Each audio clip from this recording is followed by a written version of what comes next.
Today we worked more on crossing and close embrace.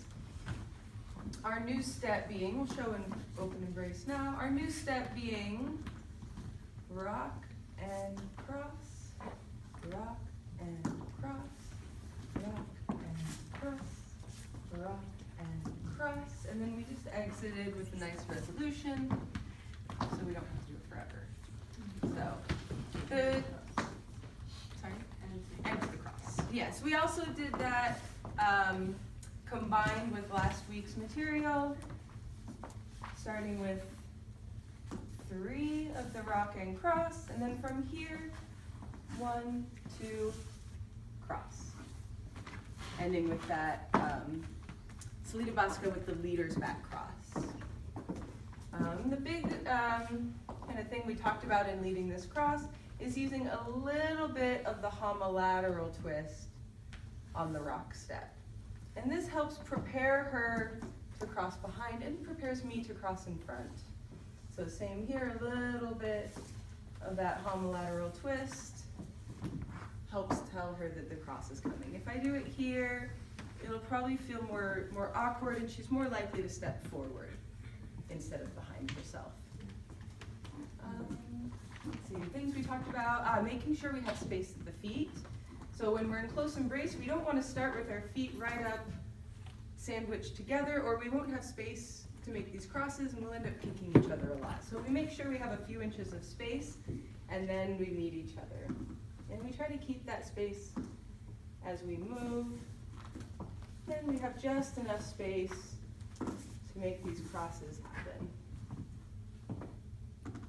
We talked about creating the right environment in the embrace by keeping the elbow a little bit out and down, and then just bringing the hand, for the leader, to bring the hand a little closer.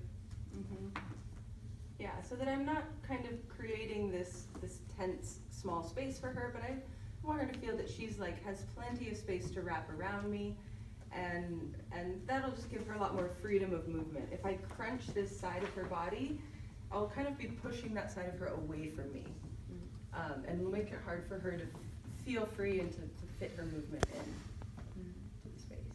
Yeah, that feels like the really big ones. Yeah. Is there anything we're forgetting?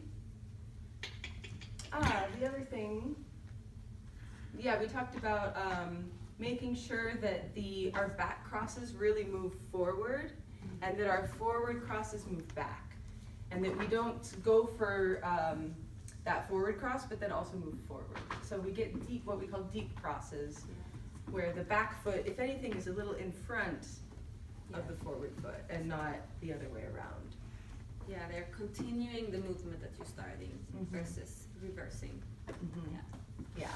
So yeah, especially when I'm trying to use one of my crosses to create her cross, I need my back cross here to be nice and tight so that she really gets the feeling of the cross.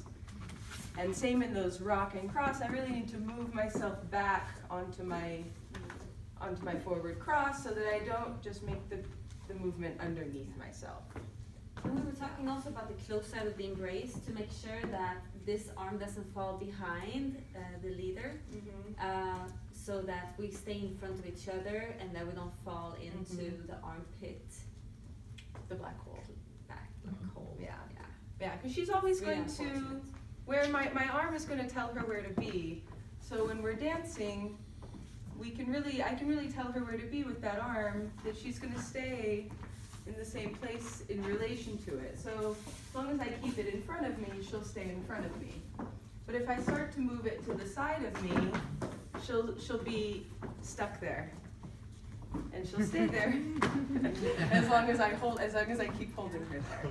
Yeah. So I really want to make sure I keep that in front of her and don't let the space that I'm giving her include this little pockets